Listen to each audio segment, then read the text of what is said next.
Je m'appelle Marie Smolinski et je suis la présidente de l'OFNI, qui est une association des étudiants en informatique de la fac de Besançon.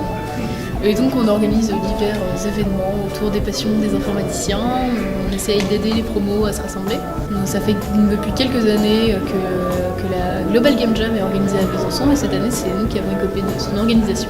C'est un atelier de création de jeux de société et de jeux vidéo sur 48 heures et sur un thème qui est donné mondialement. Ça fait toujours quelque chose de savoir que tous ensemble dans le monde, on est je sais plus combien de milliers de participants à faire 9000 jeux pendant un week-end, c'est toujours rigolo.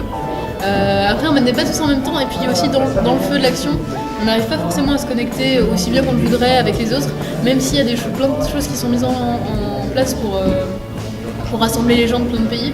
Il y a un Discord, il y a des lives qui sont faits par toutes les éditions et voilà, donc c'est super cool de se dire que tout le monde fait plein de jeux, puis surtout quand on a les résultats, quand on se rend compte qu'il y a vraiment des milliers de jeux qui ont été faits juste en 48 heures, c'est assez rigolo. C'est ouvert à tous en fait.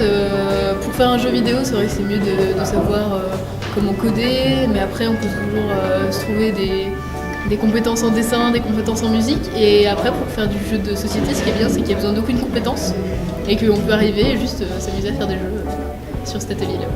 Donc c'était What Home Means to You, qu'est-ce que le foyer signifie pour vous. Donc voilà, on a eu plusieurs trucs autour des maisons, Moi globalement il y avait beaucoup de maisons.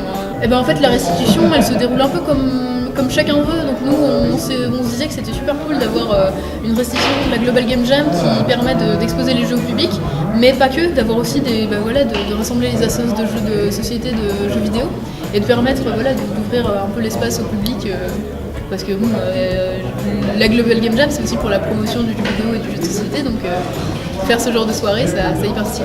Et donc nous, on va avoir une petite remise des prix très informelle pour les participants. Et voilà. Le prix du public jeux vidéo est attribué à Ghostbusters.